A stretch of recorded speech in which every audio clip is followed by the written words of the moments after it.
Baik, jemaah yang bukan Allah, kita nggak ngaji apa-apa berarti ya.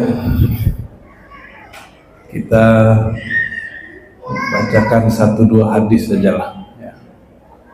Hadis yang sudah sering kita dengar tapi jarang kita amalkan.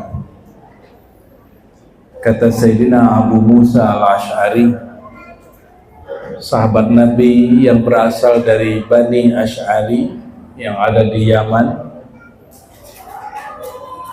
kami melakukan safar bersama Rasulullah sallallahu alaihi wasallam.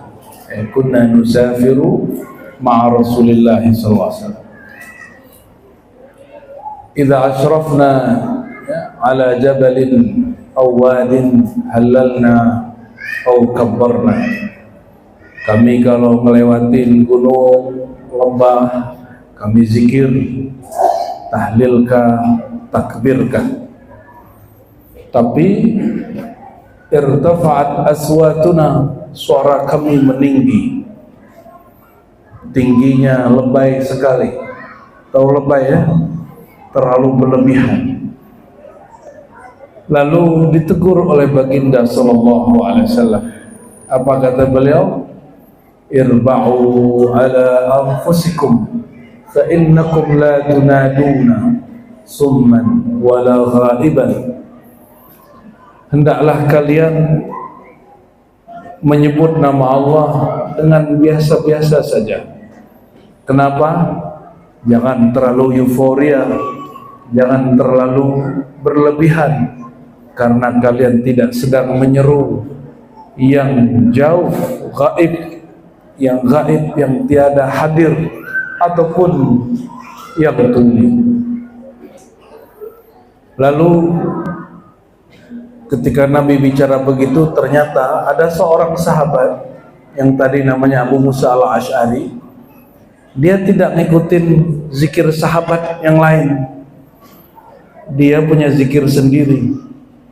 Zikir dia adalah la haula wala quwwata illa billah. Namun dia tidak zahirkan. Dia sirkan, dia kecilkan suaranya. Begitu dalam beberapa versi riwayat. Tapi dalam versi riwayat Bukhari dan Muslim yang biasa kita dengar, Nabi langsung panggil Abu Musa al-Ash'ari. Ya Abu Musa. Abu Musa al-Ash'ari ini nama kecilnya, saya ingat saya Abdullah bin Qais. Maka ada satu riwayat Nabi memanggil dengan nama kecilnya, wahai Ibn Qais, ala adulluka. Sebanyak itu sahabat, tapi Nabi ajak ngobrol dia, hanya dia sendiri.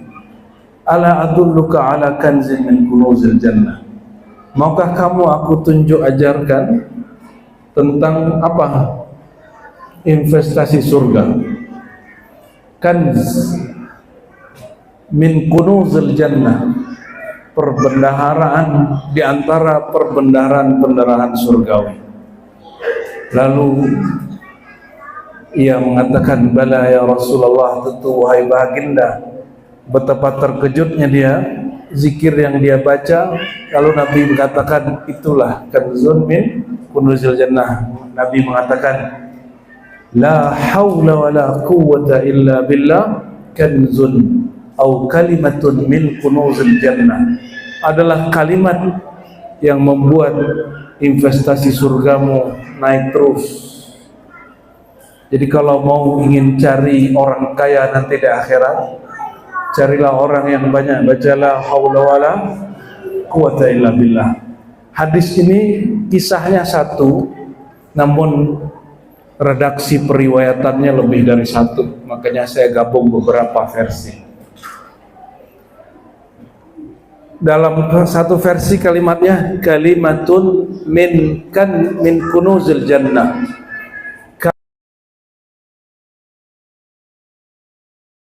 Apa istinbat penggalian makna dari hadis ini? Bahwa kemuliaan surga bermula dari kata-kata yang bagus, kalimah thayyibah. Kalimah thayyib ternyata benarlah. Dalam hadis yang lain Sahih Bukhari dikatakan, ada seorang hamba dia tidak sadar kata-kata dia menyebabkan yahwi ilan nar sab'ina kharifah. Asbab dia bicara, kata-katanya menjatuhkannya ke dalam nar, neraka sab'ina kharifah. Sab'in 70 kharif. Kharif ini diperdebatkan maknanya, namun boleh diartikan 70 masa. Pernah satu kali sahabat-sahabat bersama Nabi duduk-duduk di masjid, tiba-tiba para sahabat diperdengarkan alam lain. Jadi surga neraka itu sudah ada atau belum? Sudah ada? Sudah ada. Apa kata Nabi? Ketika ada bunyi batu jatuh, kebayang nggak? Atau bangunan runtuh, pernah dengar? Boom, begitu. Itu suara menggetarkan, mengejutkan siapapun yang mendengarnya. Sayyiduna Nabi sallallahu alaihi wasallam mengatakan, tahukah kalian itu suara apa? Itu suara batu yang jatuh dari 70 masa yang lalu. Wallahu alam masa yang lalu itu kapan? Jadi batu itu dijatuhkan ribuan tahun yang lalu, baru jatuh, baru sampai di kerak neraka. Disebut 70 kharif. Bayangkan ada orang bicara sesuatu, kata-kata dia menyebabkan dia jatuh ke neraka, bahkan keraknya, dan itu jauhnya 70 masa, itu ribuan tahun. Berarti dalam gak itu? Dalam sekali. Nauzubillah wa nas'alullaha ayunjiyana minan nar. Kita bermohon kepada Allah membebaskan kita dari siksa api neraka. Hati-hati, kalam-kalam hari ini orang gampang sekali komentarin apa yang ditonton. Yang paling gawat hari ini, orang-orang awam mudah sekali mengomentari ustadz. Betul gak? Beda paham dikit langsung dia bilang, apa loh ustadz? Dia nggak tahu ustadz ini sudah ngaji 30 tahun, 15 tahun, ada kiai yang sudah khidmat 70 tahun, dikomentari. Jadi hadis-hadis ini udah nggak dibaca orang lagi. Orang nggak mau baca-baca hadis begini lagi. Bahwa satu kalimat bisa menjadi perbendaharaan surga, satu kata dapat menjadi penyebab orang masuk kharif. Ya, 70 kharifnya neraka. Nauzubillah summa na'udzubillah. Urusan beda faham saja orang bisa ngomong aneh-aneh hari ini. Beda faham, beda perjuangan. Ya, kita kalau beda perjuangan dengan orang, kita nggak boleh paksain orang. Misalnya, saya terjun ke dunia politik dan saya mengklaim partai politik saya Islam. Bapak ini juga mau berjuang di politik tapi tidak ikut partai saya, dan Bapak klaim juga partai Islam. Mana yang paling Islami? Ada jaminankah saya lebih Islami daripada Bapak? Ada nggak? Kan nggak ada. Kalau kita beda perjuangan untuk urusan yang Nabi tidak pernah naskan, Nabi tidak pernah kalamkan, jangan kemudian membuat kita berkata-kata jahat. Ya, saya masih ingat di masa-masa genting politik di negeri kita, ada tokoh-tokoh nasional ngomong ini partai Allah, ini partai syaitan. Astagfirullahalazim. Sejak kapan Allah menaskan di Quran bahwa partai dia partai Allah? Itu berbohong atas nama Allah. Dia nggak sadar kalam dia itu menyebabkan dia jatuh sab'ina khalifah. Namun kata Nabi, berpegang teguh dengan sunnah Nabi di akhir zaman seperti megang bara, dipegang panas, nggak dipegang salah. Itulah sebabnya banyak ustadz ngomong ke saya, ya apa omongannya, kamu nggak takut ditinggal jamaah, kamu nggak takut nanti dikomentari MUI, kamu nggak takut, oh inilah yang dikatakan Imam Ibnu Alan dulu di dalam risalah dia, hikam dia. Jadi hikam itu ada banyak, ada hikam Ibnu Athaillah Sekandari yang masyhur, ada Ibnu Alan atau Ibnu Ruslan. Apa kata dia? Engkau terganggu oleh caci orang, engkau bahagia, senang dengan puji orang, itu pertanda di dalam hatimu masih ada syirik khafi, syirik tersembunyi. Masih begitu nggak? Jadi biarlah orang caci maki kita, biarlah dia dengan mencaci itu terjebak masuk nerakanya sabaina kharifah, 70 kharif. Kita jangan terjebak lagi. Apa terjebaknya? Membuat kita meninggalkan kebenaran yang selama ini kita yakini. Jadi tidak sedikit para pendakwah itu meninggalkan gurunya, meninggalkan manhajnya, thariqahnya, bahkan kembali menyerang gurunya, asbab dia ngikutin gurunya dicaci maki orang.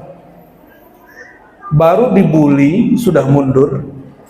Bagaimana kalau dilempar kotoran? Sayyiduna Nabi SAW orangnya paling terpuji, namanya Muhammad Ahmad SAW. Pergi ke Taif disambut pakai apa? Kalau saya kan disambutnya pakai kamera tuh, berebut gitu kan. Walaupun nggak elok Pak, baru turun pakai kamera tuh nggak elok. Cuma secara husnuzon saya nganggap, oh ini dia antusias. Daripada Rasulullah waktu itu disambut pakai apa? Pakai kotoran. Daripada dicuekin mending digituin gitu, mending pada berebut tuh nggak masalah, hati kita lebih senang. Namun senangnya dengan sikap orang menyambut begitu, sedihnya dengan orang nyuekin begitu, itu berarti masih ada syirik khafi di qalbunya. Hati-hati, jadi jangan gampang hatinya terpengaruh oleh kondisi di luar. Saya khutbah nih, ada orang tidur, saya nggak boleh emosi Pak. Jangan salahkan dia tidur. Mungkin metode saya, ceramah saya tidak menarik. Jangan salahkan orang. Ya, antum nih, ya pengurus, bikin ceramah, datangin ustadz. Tapi datangin ustadz, orang berisik aja di belakang, bukan anak-anak biarin dia berisik ya. Tapi bapak-bapak ini ngobrol belakang. Berarti kita bawa ustadz yang mungkin bagi jemaah itu tidak menarik. Tapi tidak menariknya ustadz itu adalah juga menghargai. Oh, pengurus emosi, lalu kemudian konflik. Akhir inilah yang membuat kalimat-kalimat tidak pantas keluar. Kan ada sekelompok orang kalau ustadz dia datang kita ikut, giliran ustadz kita datang dia nggak ikut. Ada nggak begitu? Ada ya? Nah, biarin aja orang begitu. Berarti orang begitu terhalang mendapatkan manfaat. Bahwa ilmu itu jangankan berbeda faham, berbeda manhaj, berbeda thariqah, berbeda mazhab, beda agama aja boleh diambil. Kenapa? Ilmu itu pada hakikatnya milik Allah, walaupun keluarnya dari lisan orang yang tidak beriman. Ya, jadi nanti siapapun yang ngajar, ya kalau baik ambil saja. Kembali ke hadis yang tadi, bahwa kalimatun min kunuzil jannah, bahwa ada satu kalimat, satu kata, tapi dia menjadi orang kaya di surga. Mau kaya di surga? Pasti pengen kaya juga di dunia, atau berkecukupan di dunia. Mau bener. Tapi hadisnya tidak sampai derajat sahih seperti Sahih Bukhari tadi. Ini tergantung tajribah, tergantung riyadhah, latihan dia kuat atau tidak. Asbab diambil, kerja tetap, amalkan riyadhah ini. Ada satu hadis ini seingat saya riwayat Imam Tabarani. Ini juga dinukil oleh Abu Yazid Muhammad Alawi Al-Maliki dalam Abwabul Faraj. Orang yang baca la haula wa la quwwata illa billah 100 marrah. Berapa kali? 100 marrah, 100 kali. Dia tidak akan miskin hari itu. Dia tidak akan ditimpa kemudaratan yang berarti hari itu. Jadi hidupnya cukup. Cuma ini harus dilatih. Hari pertama kadang belum, hari kedua kadang belum, sampai ke hari ke-40 kadang belum. Tapi cobalah, tidak ada satu zikir ngelewatin 40 hari kecuali dia berbuah. Ini rumus. Sayyidina Adam baca Rabbana zalamna anfusana 40 hari Allah ampuni. Sayyidina Yunus baca la ilaha illa anta subhanaka inni kuntu minaz zalimin, Allah ampuni.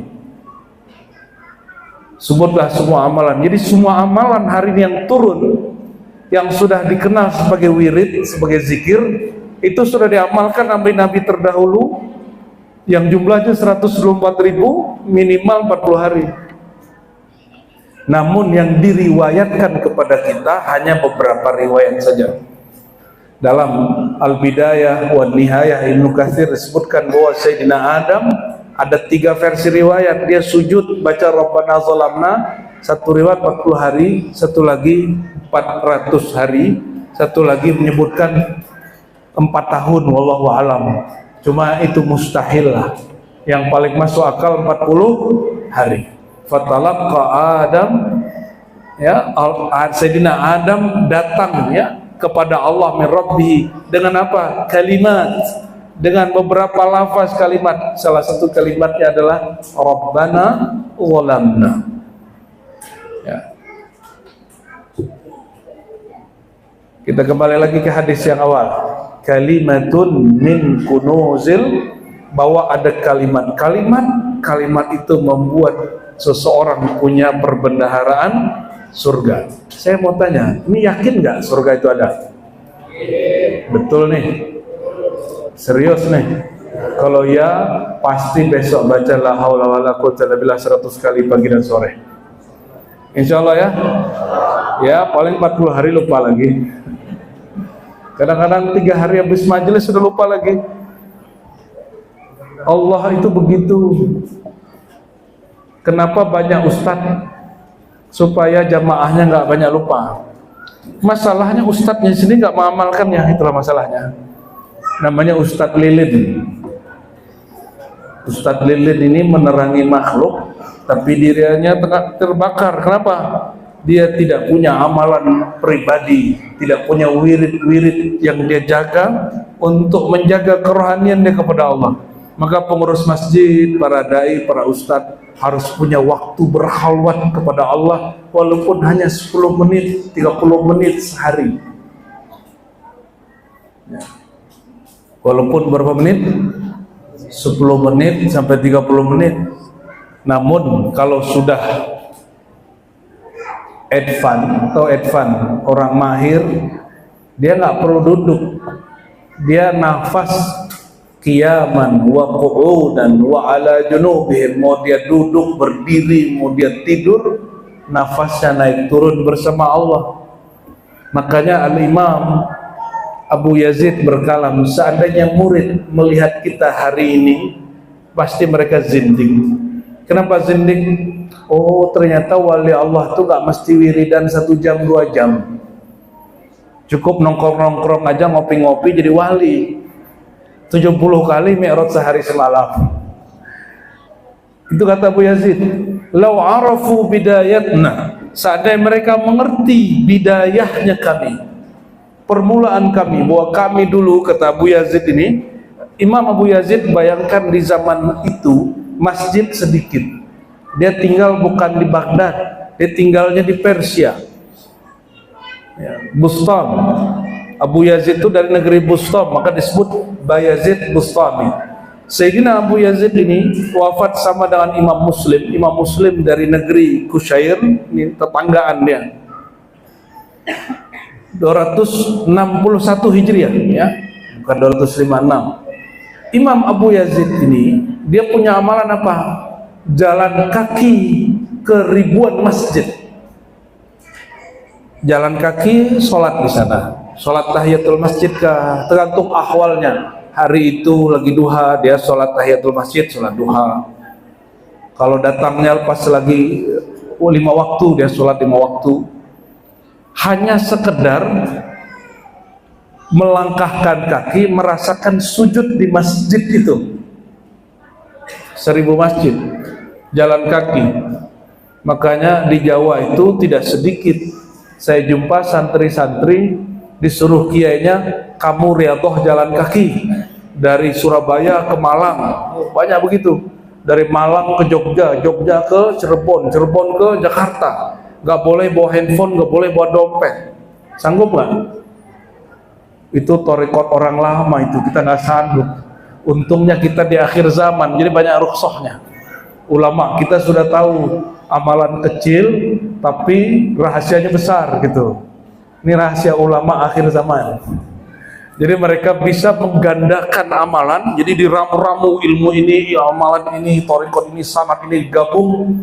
Masa kalah sama orang fisika, orang kimia? Mereka bisa menaikkan rasa dengan MSG, benar nggak? Micin. Ya, setetes saja sari dari kaldu ayam terus ditambahkan kimia, rasanya bisa menjadi dahsyat. Itu MSG. Betul nggak? Micin. Maka ulama-ulama kita ini akhir zaman ada juga MSG rohani, Pak. Ada, serius. Jadi ulama itu setiap 100 tahun mereka merevisi metode-metode agamanya, tidak direvisi, metode memahami agamanya yang direvisi. Kenapa? Kata Nabi SAW, yassiru wa la tu'assiru. Hadis Bukhari Muslim, Nabi berkalam ke Sayyidina Ali sebelum berangkat ke Yaman. Wahai Ali, kamu akan mendatangi ahlu kitab. Yassiru. Apa arti yassiru? Berpikir keraslah kamu untuk menyajikan ilmu ini semudah mungkin. Jangan ribet-ribet pengajiannya. Kajiannya boleh berat, tapi bahasanya ringan. Ini yang sedang kita coba ya. Akhirnya saya dan beberapa muallim di majelis kita sebut ribat. Ribat itu pusat kajian kitab dan zikir. Dan beberapa kawan ilmuwan-ilmuwan yang muda-muda, saya katakan, mau sampai kapan ilmu ini hanya dikonsumsi orang kampus maupun pesantren? Sedangkan Nabi mengatakan yassiru wala tu'assiru. Apa arti yassiru? Buatlah pola yang mudah. Wala tu'assiru, jangan mempersulit. Maka saya ingat saya dulu ngomong begini, orang pintar itu suatu yang berat kalau dia yang berkalam bisa dipahami orang. Itu orang pintar. Orang nggak pintar, nggak ngerti perkara ringan, kalau dia yang menceramahkan jadi repot. Orang kemudian jadi, oh susah ya beragama itu, ribet ya bertasawuf itu, susah ya tauhid itu, oh ngeri ya fikih itu. Kalau ada omongan begitu hasilnya, tandanya kecerdasan kita agak kurang dikit. Ya, terus gimana? Ya harus di-upgrade dong. Sayyidina Ali habis bertugas 6 bulan, dia pulang lagi balik ke Madinah, di-upgrade lagi karena gurunya masih hidup, Sayyidina Muhammad sallallahu alaihi wasallam. Saya dapat kabar ya dari zuriat Datuk Kelampayan. Di mana Datuk Kelampayan? Di Banjar. Syekh Arsyad Al-Banjari itu moyangnya Abah Guru Sekumpul. Abah Guru ini kalau mentok memahami sesuatu, agak sulit memahami suatu perkara ilmu, maka dia ziarah ke mana? Ke Datuk Kelampayan. Ini juga tradisi ulama-ulama zuriat Rasulullah yang ada di Tarim, di Sana'a, di Yaman, di Hudaidah, di Hijaz, di Makkah, Madinah, di Mesir, sampai ke Maroko, sampai ke Irak, semuanya sama. Kalau gurunya sudah wafat, mereka ziarah. Ya. Cuma Bapak yakin nggak ruh itu masih hidup? Yakin ruh masih hidup? Serius? Bapak ini kalau ziarah, ruhnya ikut serta nggak? Ikut serta nggak? Bener? Serius nih? Jangan-jangan cuma badannya, ruh tinggal di rumah. Harusnya, kalau memang di dalam diri kita ini ada ruh, waktu ziarah, ruh ini dapat merasakan ruh yang sedang diziarahi. Harusnya kalau in kunta dza sirrin wa ruhin, jika engkau memang punya kesadaran rohani dan sir. Itu sebabnya baginda sallallahu alaihi wasallam mengatakannya, kalau kamu melewati kuburan, faqulu assalamualaikum ya ahlal kubur. Ya, jika melewati kuburan jangan lewat-lewat aja. Bacalah, sapalah mereka. Menyapa orang di kubur, yang disapa tubuh yang sudah ditanam, atau menyapa rohnya? Rohnya yang disapa. Nabi mengajarkan begitu. Apakah Nabi mengajarkan halusinasi?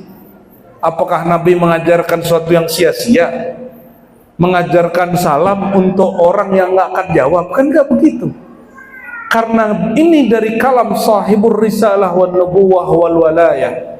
Jika dia mengatakan, jika kamu melewati kuburan, tempat orang sudah mati, bacalah salam. Oh, berarti salamnya ini harus menyertakan kesadaran rohani, supaya salam itu terasa berbalas ke sana.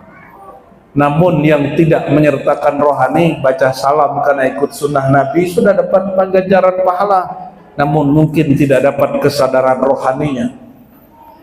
Nah, ini bagian dari cara yasiru wala tu'asiru. Permudahlah persoalan ini, jangan dipersulit. Maka saya tanya, punya ruh nggak? Punya? Serius? Beneran? Ini orang mati jalan apa orang hidup ini?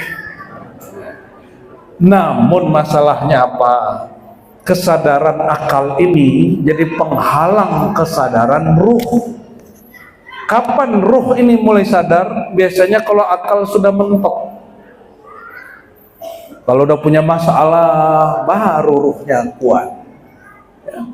Ada seorang jamaah kita dulu, awal-awal saya mulai dakwah habis kuliah S1, belum selesai S1, masih semester 7, semester 8. Jadi ada ibu-ibu, saya ajarin zikir, saya ajarin cara munajat kepada Allah yang mantap gitu, sesuai pengalaman kita.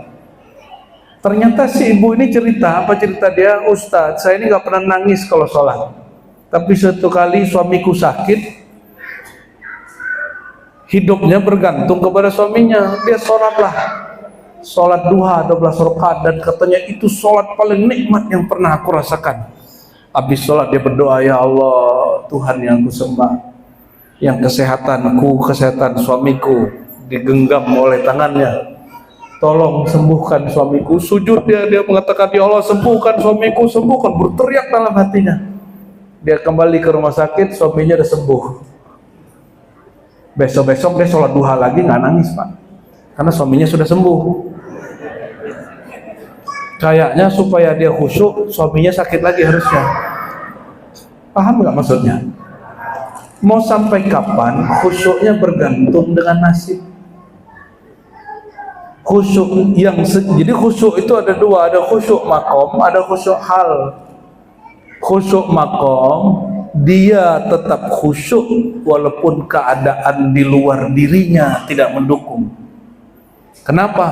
Dia mengenal siapa yang dia sembah. Kalau khusyuk hal, tergantung kondisi dan tergantung komunitas.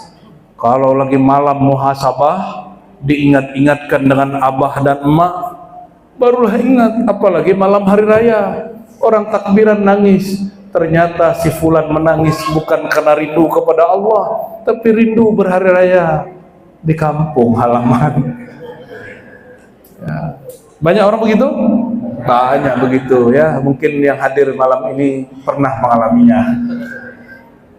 Jika seseorang rindu ke kampung halaman zahir, dia menangis. Apalagi jika itu kampung halaman sejati, yang disebut oleh Syekhuna Asy-Syaikh Al-A'zam Al-Qutub Ar-Rabbani Sultanul Aulia, yang manaqibnya selalu kita baca, Syekh Abdul Qadir Al-Jilani. Apa kata dia dalam Sirrul Asrar? Beliau berkalam, jika engkau bisa rindu kampung yang zahir, engkau harus mengenal kampungmu yang sejati. Sejati berarti harus mengenal diri yang sejati. Saya mau tanya, kampung kita sorga atau bukan? Kampung kita di sorga? Beneran? Emang ini orang sorga ini?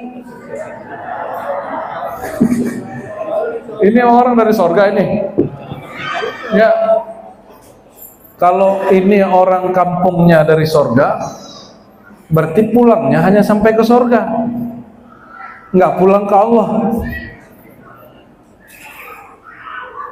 Jadi kalau pulang Rohnya pulang, pulangnya ke surga atau ke yang punya surga? Sederhana, inna lillahi wa inna ilaihi, ini salah satu kanzun min kunuzil jannah juga. Ya. Kita ini milik Allah, kembali kepada Allah. Kalimat ini adalah obat semua orang yang punya masalah di dunia. Namun hari ini kalimat innalillahi wa inna ilaihi rajiun menjadi penyebab orang tambah takut. Karena Pak Pengurus kalau ada yang meninggal dia baca innalillahnya seperti orang meratap. Itu bid'ah, Pak. Ya, ini kita sampai di banyak masjid, tolong masjid ini jangan meratap kalau orang meninggal. Inna lillahi wa inna ilaihi raji'un, telah berpulang ke rahmatullah. Itu ratap namanya, nggak boleh. Haram hukumnya. Itu bid'ah yang muncul hari ini. Ustaznya kayak Wahabi. Emang aku pernah Wahabi? Itu urusanmu apa? Enggak, ini disepakati 4 mazhab. Kita kan bermazhab ke 4 mazhab inilah. Syafi'i, mazhab hari-hari kita. Ya, Imam Syafi'i sebelum bermazhab Syafi'i, mendirikan mazhab Syafi'i, dia kan Maliki. Jadi kalau mau pindah mazhab, gesernya ke Maliki. Kalau enggak, maju dikit ke muridnya Imam Ahmad bin Hanbal Hanbali. Itu nanti cabangnya ada 2. Satu Salafi, satu Hanbali murni. Jadi Salafi itu sebenarnya neo-Hanbali. Itu yang menyebutnya Imam Fakhr Razi, diulang lagi oleh Ar-Razi. Dulu disebut Hanabilah. Nah, Hanabilah ini boleh diterjemahkan Hanbali al-Jadidah. Cuma mereka menyatukan kajian mazhab fikih dengan akidah.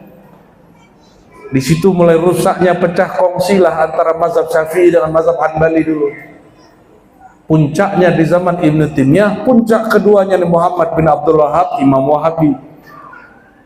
Mau ulangi lagi perseteruan itu? Untuk apa? Untuk apa tekar-tekar lagi? Beda faham aja, nggak usah tekar-tekar. Ya. Orang beragama itu harusnya tambah ilmu, tambah syahdu. Bukan tambah ilmu, tambah mengaku-aku diri paling benar. Jadi gimana kalau baca innalillahi? Biasa-biasa coba, yang tegar baca innalillahi itu. Pak Pengurus mana Pak Pengurus ini? Halo Pak Pengurus. Hah? Antum pengurus juga kan? Nah, ingatin nih bagian apa namanya, divisi apa? Divisi Kemalangan. Ya, Ababul Khairat. Oke, sampaikan kepada teman-teman yang khidmat di bidang itu.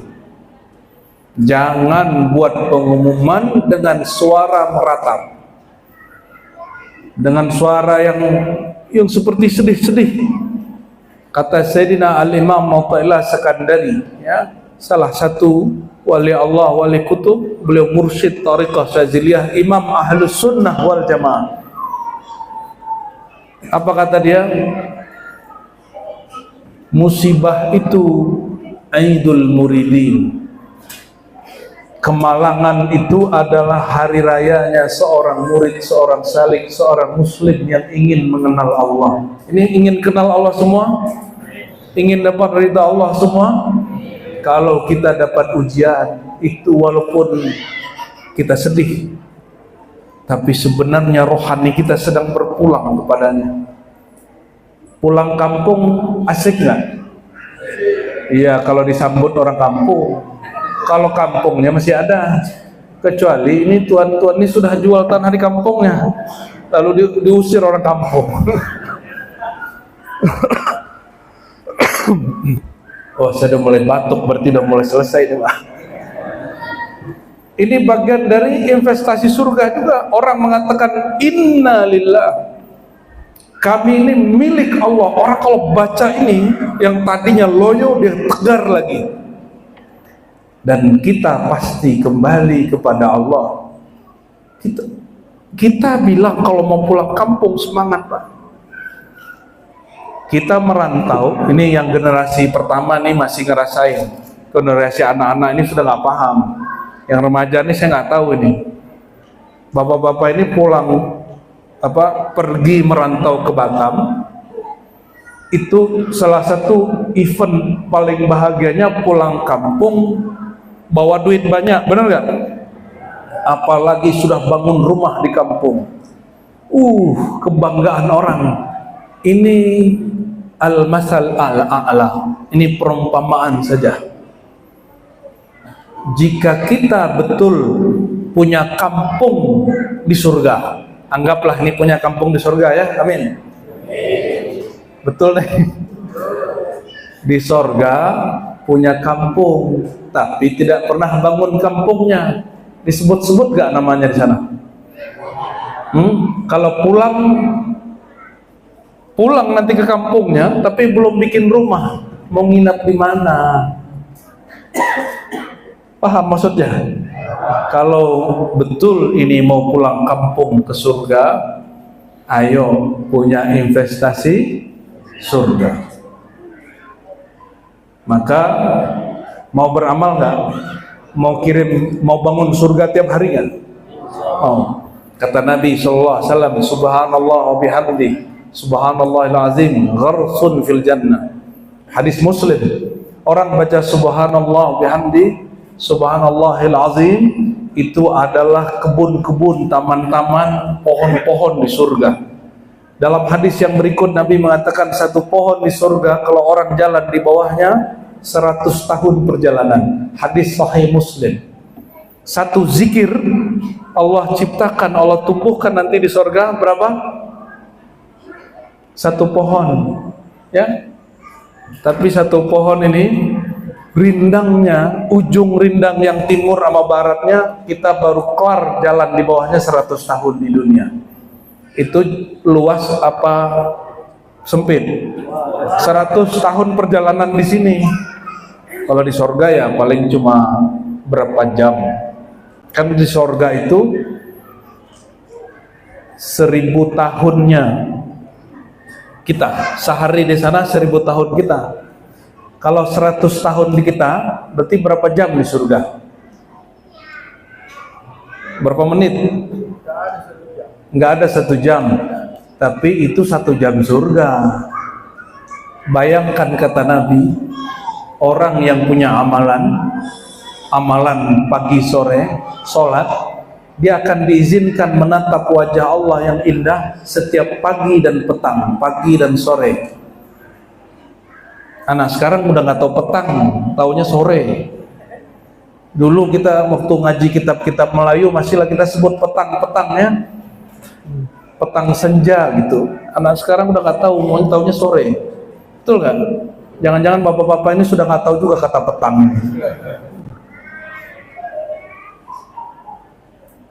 Dia boleh jumpa menatap Allah pagi, lalu sore.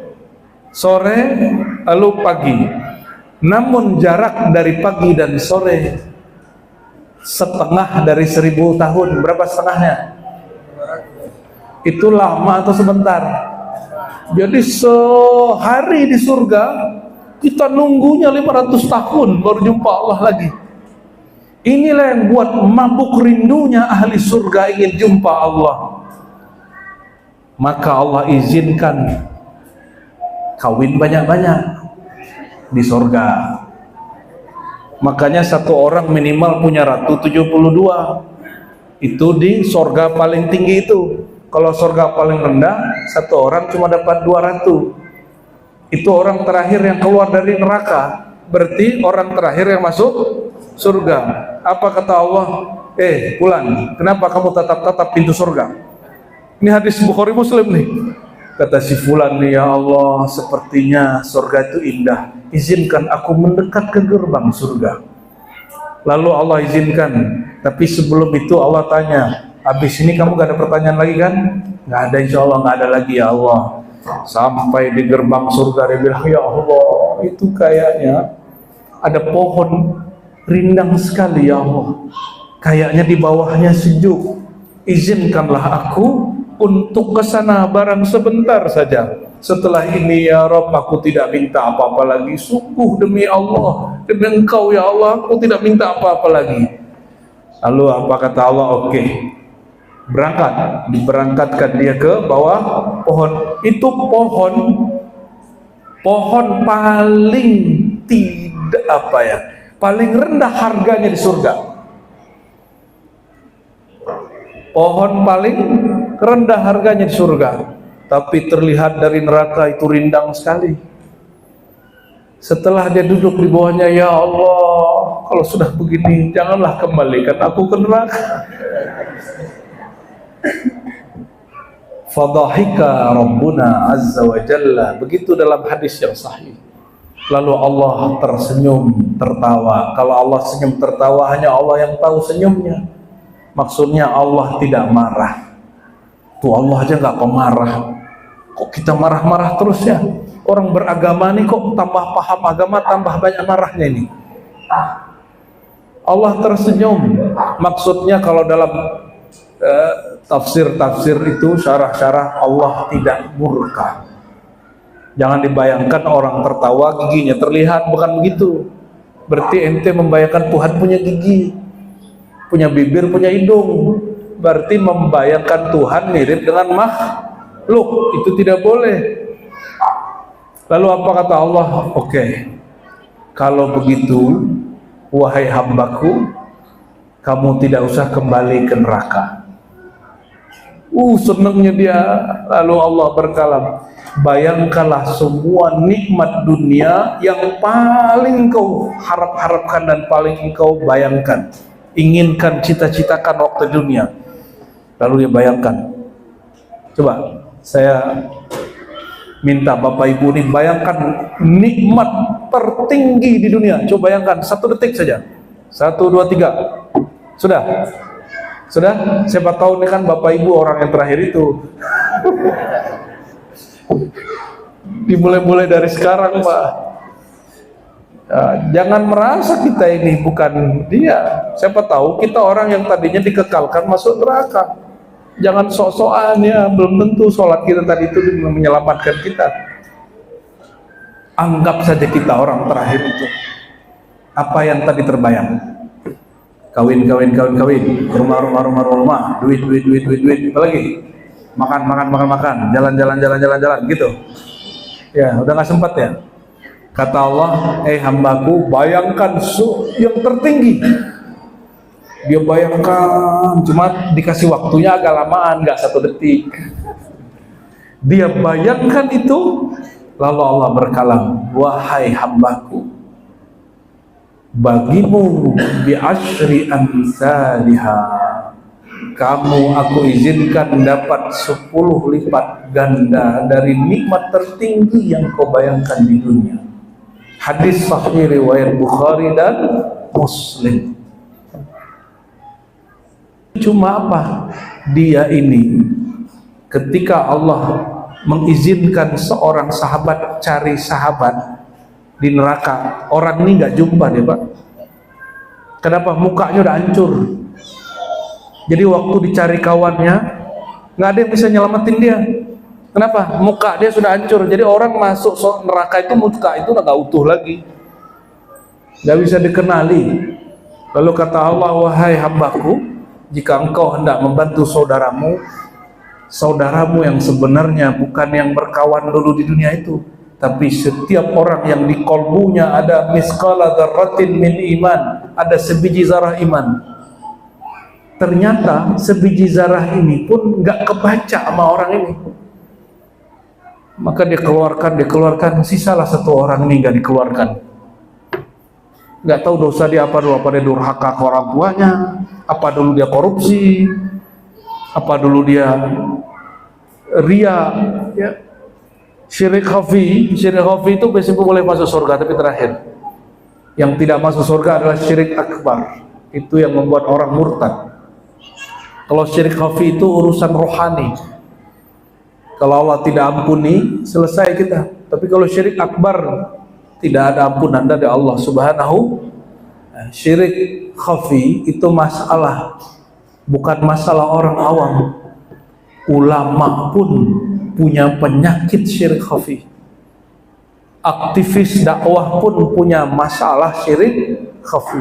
Jika dia tidak punya murabbi mursyid rohani, dia selama-lamanya mengidap penyakit dalam itu. Ini penyakit dalam, tidak dilihat secara fisik. Harus orang spesialis seperti dokter spesialis baru ngerti.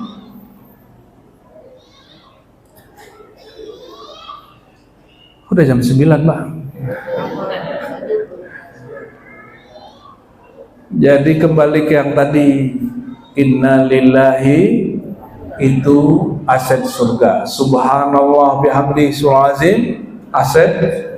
La haula wala quwata illa billah aset. Lagi yang paling tinggi, apa kata Nabi? Afdalul dzikri la ilaha, zikir yang paling mahal, yang investasi rohaninya paling tinggi, la ilaha illallah, yang isinya tauhid. Oleh karena itu orang yang paling tinggi tingkatan surganya ahlu la ilaha illallah, orang yang paling mendalam ilmunya tentang la ilaha illallah. Yakin mau pulang kampung ke surga? Sudah tahu jalan la ilaha illallah belum? Apa baru tahu jumlah cara membaca? Belum tahu ilmu yang ada saat kita baca. Bahwa la ilaha illallah itu puncak ma'rifatullah. Puncak apa? Kata Nabi SAW, innal imana bid'un wa sittuna syu'bah, a'laha qawlu la ilaha illallah wa adnaha imatatul adha 'anil tariq. Ya, biar pusing sekalian saya bacakan hadis ya. Ini hadis standar kita baca, tapi hadis ini sahih. Asbab hadis ini muncul di kitab judulnya Syu'abul Iman karya Baihaqi 9 jilid. Karena hadis ini, apa makna hadis ini? Sesungguhnya iman itu 70 lebih cabang atau 60 lebih cabang. Yang paling tinggi la ilaha illallah, yang paling rendah amal sosial. Ada batu di jalan kita pinggirkan, ada duri di jalan kita pinggirkan. Itu bagian dari imannya, ada cabang. Tapi yang paling tinggi apa? La ilaha. Lalu kata Nabi SAW, as'adun nas yaumal qiyamah, orang yang paling bahagia hari kiamat, man qala la ilaha illallah, orang yang mengerti apa yang dia baca saat la ilaha illallah. Nabi mengatakan, ya, man mata wa huwa ya'lam, siapa yang mati, siapa yang sakaratul maut tapi kesadaran bertuhannya la ilaha illallahnya tidak hilang, tidak akan pernah masuk neraka.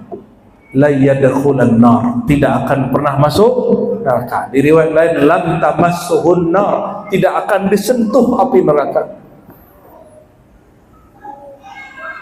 Jadi saya mau tanya, masuk surga gampang? Gampang. Siapa yang mengatakan susah? Masuk neraka juga gampang. Di mana masuk neraka gampang? Gak usah baca la ilaha illallah. Bagaimana mudahnya? Semudah lidah mengatakan la ilaha, dinafikan, tiadakan sesembahan pujian selain Allah. Udah, semudah itu. Jangan percaya lagi ada Tuhan selain Allah. Jangan puja-puji lagi selain Allah. Jangan peruntukkan hidupnya kecuali untuk Allah. Pasti selamat, pasti masuk surga. Namun tidak boleh memastikan diri masuk surga. Kenapa? Kita belum tahu cara matinya gimana. Ini sudah tahu belum cara matinya? Makanya kata Nabi, man mata wa huwa ya'lam, siapa yang mati dia masih punya ilmu. Wa huwa ya'lam, bukan wa huwa yaqulu. Ini kata kunci hadis Abu Daud, hadisnya sahih. Ini penutup kajian malam ini. Tapi ini yang paling inti, intinya inti. Aslul usul, pokoknya pokok. Ternyata kalau orang sakaratul maut, lidahnya keluh, betul nggak? Telinganya tuli, matanya sudah nggak tahu menatap kemana, badannya sudah ini, perutnya sudah buang air, sebentar-bentar buang air, ya, bentar-bentar nafasnya terengah-engah, sesak napas. Ada yang sudah pernah menyaksikan orang sakaratul maut? Belum? Ya, sesekali lihatlah yang di video-video YouTube itu ya. Jangan cuma nonton-nonton ketawa-ketawa nggak jelas itu. Sesekali lihat cara orang mati. Mengerikan cara orang mati itu. Di saat seperti itu, kalau orang tidak punya ilmu, hanya punya wirid, tapi tidak punya ilmu apa yang dia wiridkan, wiridnya hilang, hafalannya hilang, baca kitabnya hilang. Makanya disebut wa huwa ya'lam, dia masih membawa ilmu. Ilmu yang mana? Ilmu minimal ilmu yakin. Ilmu apa? Ilmu yakin itu bukan lagi ilmu yang dihafal di sini. Ini otak bisa uzur, orang stroke rusak sudah, habis sudah.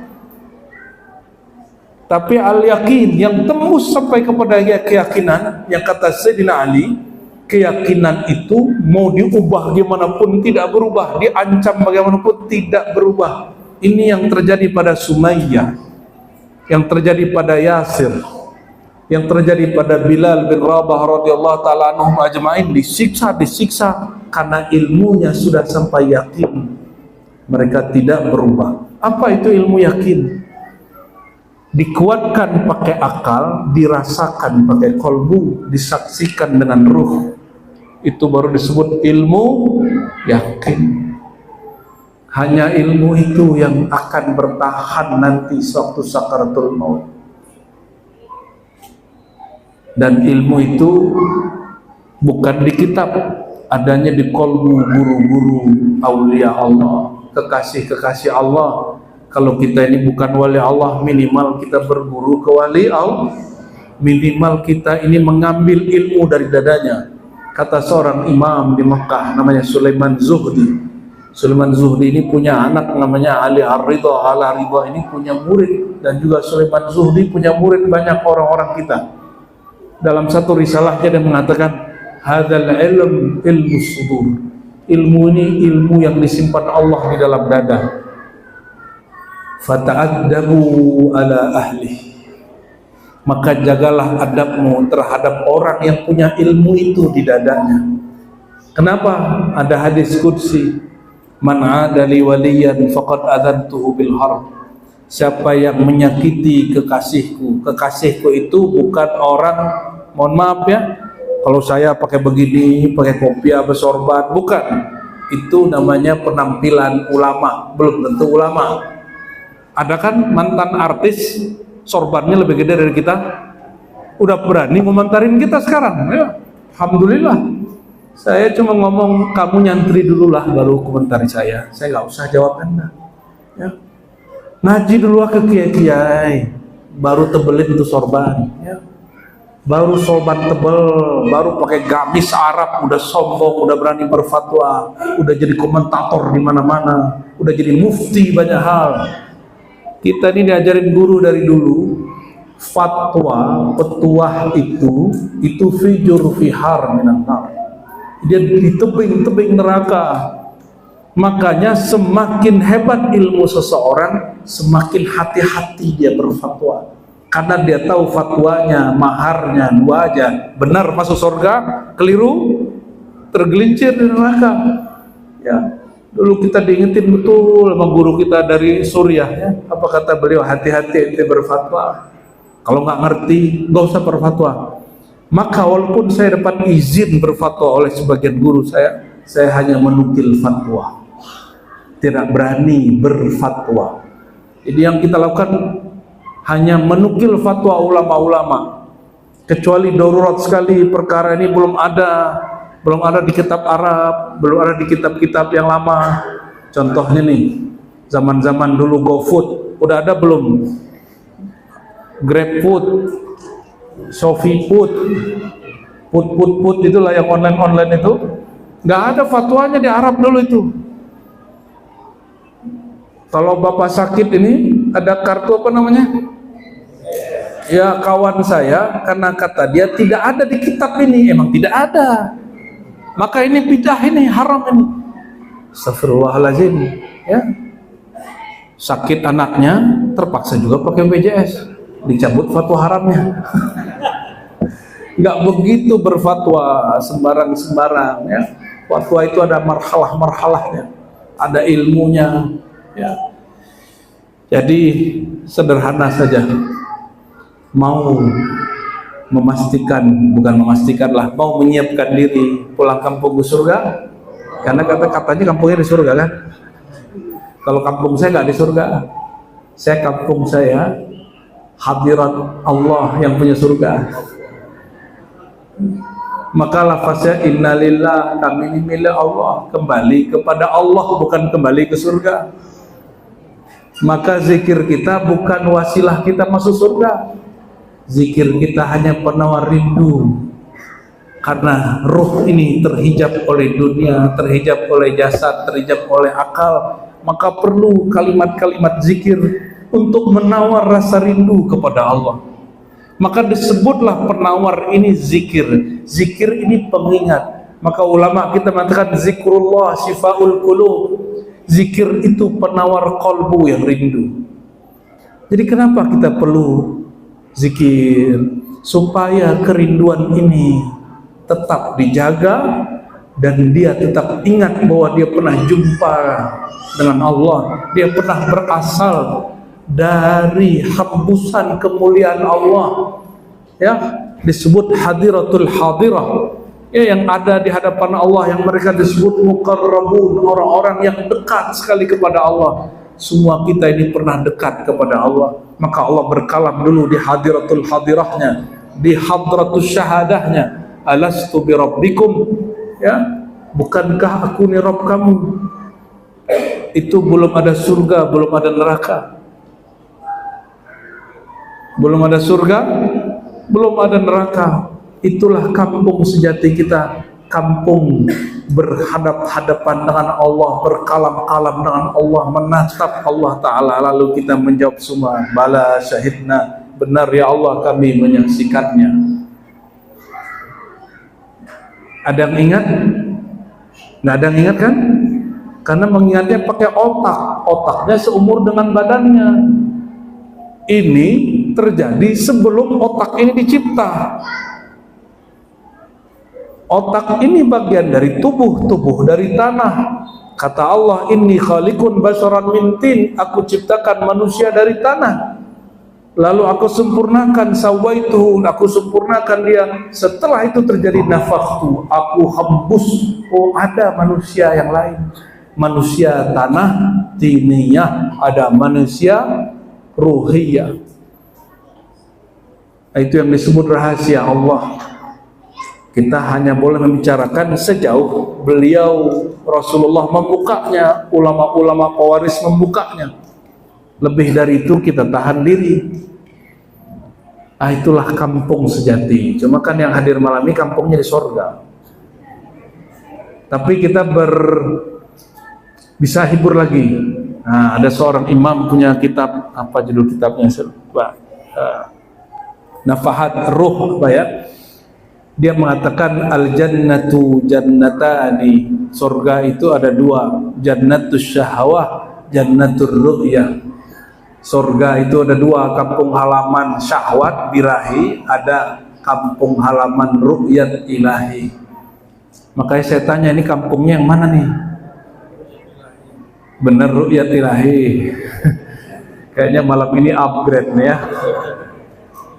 Apa kata Allah? Ini ikhtitam, wujuhu yawma idin nadhirah ila rabbiha nazirah. Pada hari itu wajah-wajah berseri-seri karena dia kembali menatap Rabbul Izzati.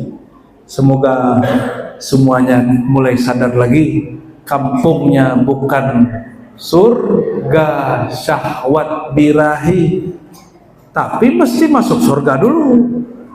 Biar jumpa Allah mesti masuk surga birahi dulu, baru nanti jumpa ru'yat ilahi, surga perjumpaan dengan Allah Subhanahu wa ta'ala. Mulai besok pagi amalkan. Coba. Satu apa? Nah, istighfar dulu dong. Syahadat dulu, syahadat dulu. Syahadu an la ilaha Nabi syadana Muhammadar. Terus apa tadi? Bersihkan dulu kalbunya, istighfar, astagfirullah, biar nanti makanan rohaninya tidak bercampur dengan dosa-dosanya. Istighfar dulu, astagfirullah. Istighfarkan per anggota tubuh. Mulai dari ujung rambut sampai ujung kaki. Mata hari ini sudah punya dosa? Nah, istighfarkan dia tiap pagi sore. Lisan sudah punya dosa? Perut sudah punya dosa? Bawah perut, lutut dan kaki, ya pasti punya dosa semua. Oke, anggaplah Bapak Ibu Tuhan ini yang hadir ini nggak punya dosa. Kolbunya punya dosa nggak? Perasaannya ada dosa nggak? Gampang tersinggungan sama tetangga, ya. Apalagi di Batam ini kan markirnya Masya Allah ya. Aduh, di komplek-komplek Masya Allah markirnya, ya. Karena duitnya lebih besar dari rumahnya, ya, jadi mobilnya banyak, rumahnya segitu-gitu aja, parkirnya jadi banyak, tetangga tersinggung, oh bisa ramai itu, bisa gugur amalan 40 hari 40 malam itu. Semoga ada yang tersinggung. Habis istighfar, kolbu apa lagi? Istighfarkan dosa yang kita sadari, dosa yang kita tidak sadari. Yang banyak itu dosa yang kita tidak sadari. Makanya banyak orang ngomong gini, apa salahku? Ada yang ngomong gitu? Ya, salahmu karena engkau bertanya, apa salahku? Berarti engkau tidak merasa punya. Itulah salahnya manusia, karena merasa tidak punya salah. Yang kalau udah dibersihkan baru mulai isi tauhid la ilaha, biar rohaninya naik. Dengan memahami makna, tidak hanya menghitung angka. Apa maknanya? Tiada yang aku tuju, tiada yang aku sembah, tiada yang aku puja-puji, tiada yang aku cari ridhonya kecuali Allah. Itu dipupuk terus, nanti dibully orang nggak tersinggung, Pak, biasa aja. Dihina orang, memang aku terhina, hina sajalah, ya. Karena semuanya dari air yang hina, dihina orang, tersinggung nggak? Orang hina, dihina, oh itu pujian bagi dia. Tapi orang hina dipuji, justru itu sindiran. Kita ini pakai baju atau pakai beli misalnya nih apa ya? Di Batam ini kan banyak barang-barang KW ya. Kan jujur aja lah, jangan tersinggung, itu reality. Bapak ini pakai tas, ibu ini pakai tas, mereknya merek keren, tapi barangnya KW1. Ya, orang puji-puji, wah bagus sekali nih, ini tas mahal ini, padahal harganya dia di bawah 1 juta. Misal ada orang muji begitu, merasa terpuji nggak? Merasa senang nggak? Berarti kita sedang mengkhianati diri kita sendiri. Kita dipuji untuk hal yang kita nggak lakukan. Imam Abu Hanifah dipuji orang, si Abu Hanifah itu kalau sholat malam nggak tidur lagi. Dia kalau zikir nggak tidur sampai subuh. Kata Abu Hanifah, aku nggak gitu-gitu amat lah. Jadi justru itu sindiran bagi dia. Akhirnya berdoa, ya Allah, ij'alni khairan mimma yazunnun. Ya Allah, jadikan aku lebih baik yang dari mereka gosipkan. Mulai malam itu sampai beliau wafat, beliau tidak pernah lagi wudhu subuh, kecuali wudhu isyanya tidak batal. Kalau kita ini kan suka ngemil, suka ngopi, per 3 jam buang air kecil sama kentut. Ya betul, nggak bisa mengamalkan sholat subuh, wudhu isyanya belum batal, kecuali sholat isyanya jam 3:30. Allahumma sholli ala Muhammad. La ilaha, wajib belajar ma'rifat la ilaha. Dan saya kasih tahu, la ilaha illallah itu sab'atu abhurin fa aktsar. Ilmu tentangnya lebih luas dari 7 samudra. Jangan kita mengira saya ini sudah belajar ke Kiai Fulan, Mursyid Fulan, ya, lalu sudah merasa berilmu la ilaha, tidak. Enggak. ilmu la ilaha illallah itu luas sekali ya. Dan zikir berikut apa?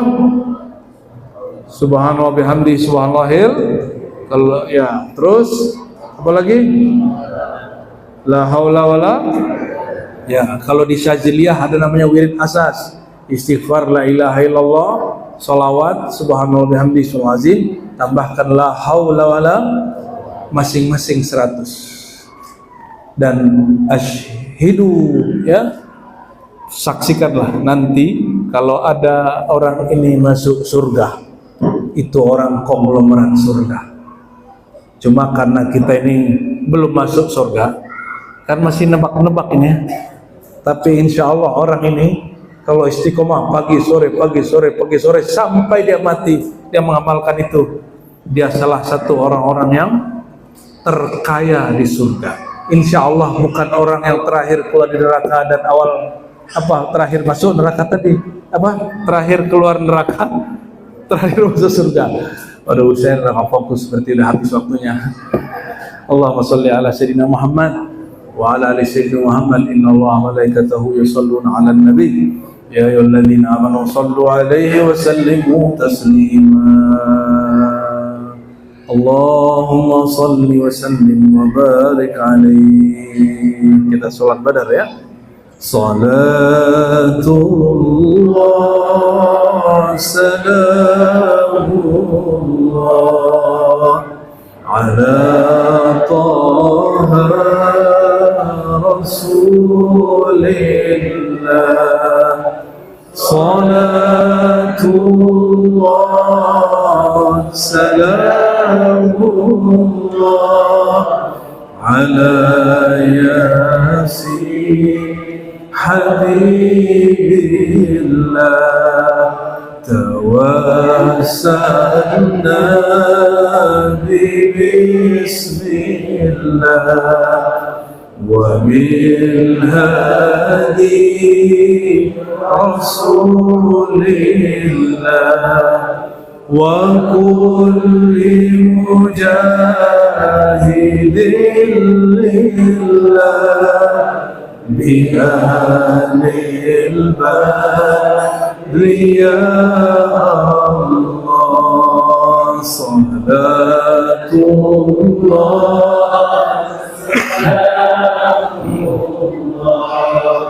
ala taha rasulillah. Salatullah salamullah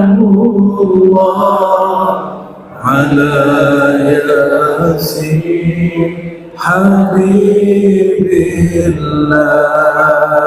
Ilahi sallimil ummah nal afati wal niqmah wa min hammin wa min ummah bi alil Allah.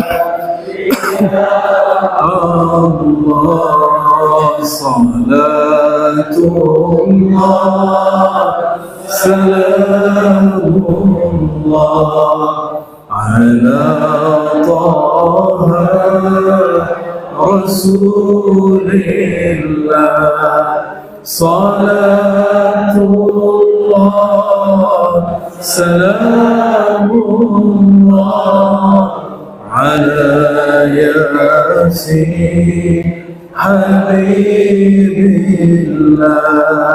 Ala yasin habibillah. Al-Fatiha. Ya Allahumma rahmanir rahim ya karim ya azim. Salli wa sallim wa barik ala afdali khalqik Sayyidina Muhammad, Sayyidina Ahmad, Sayyidina Mahmud, Sayyidil wujud, Sayyidil qawnain wa ala alihi wa ashabihi ajma'in. Allahumma ya Allah, limpah ruahkanlah ya Allah rahmat dan kasih sayang Engkau kepada hamba Engkau terkasih Sayyidina Muhammad sallallahu alaihi wasallam. Dan ya Allah limpahkan juga kepada para sahabatnya, para keluarganya, ahlul baitnya, zuriat-zuriatnya dan semua umatnya. Dan ya Allah limpah ruahkan wabil khusus kepada kami yang hadir malam ini, yang menyimak kajian malam ini, yang ada cinta rindunya kepada Rasulullah SAW. Dan ya Allah bibarakati hadzal nur, dengan berkah nur salawat ini ya Allah bersihkan fikiran kami dari angan-angan, dari cinta dunia, bersihkan perasaan kami dari hal-hal yang membuat hati kami tidak tenang, bersihkan kalbu kami dari karakter dan sifat-sifat yang buruk, bersihkan sir dan ruh kami dari hijab-hijab yang menghalangi kami kepada Engkau. Allahumma ya Allah ya Nur, ya man huwa nurus samawati wal ardh, ya Allah ya man nuruhu ala nurin wa fawqa kulli nurin wa nuruhu aslu kulli nur.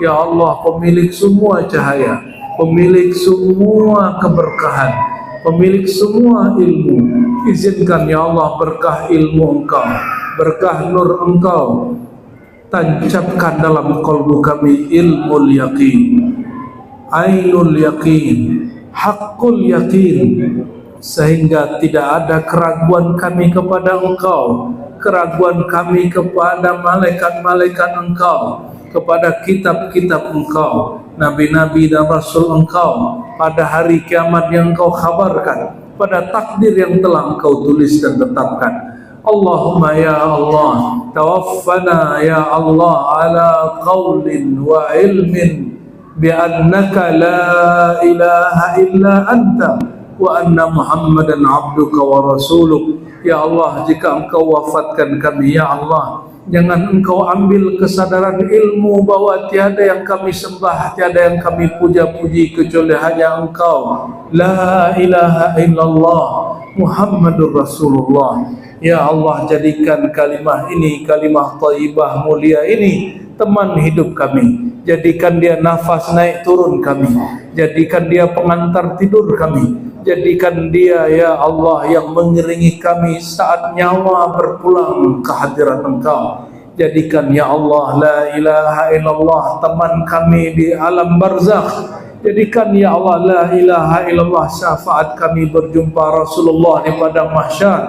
Ya Allah dengan la ilaha illallah selamatkan kami di mizan, di timbangan Engkau, di hisab Engkau, dari sirat Engkau, apalagi dari neraka azab Engkau.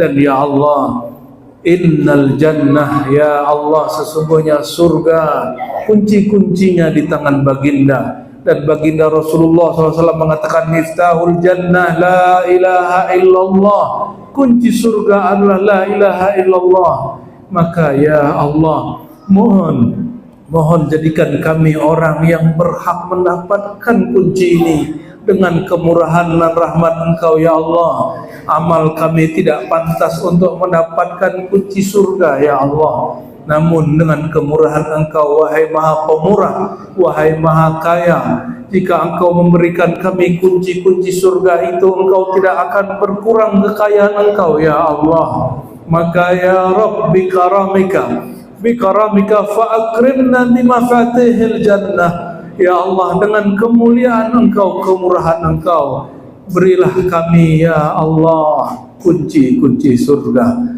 Bebaskan kami ya Allah minan nar, ajirna minan nar, ajirna minan nar birahmatika wa fadlika ya Allah ya Rahman ya Rahim. Amin ya rabbal alamin. Rabbana atina fid dunya hasanah wa fil akhirati hasanah wa qina adzaban nar. Wa sallallahu ala sayyidina Muhammad walhamdulillahi rabbil alamin. Subhanakallahumma wa bihamdika asyhadu an la ilaha illa anta astaghfiruka wa atubu ilaik. Assalamualaikum warahmatullahi wabarakatuh.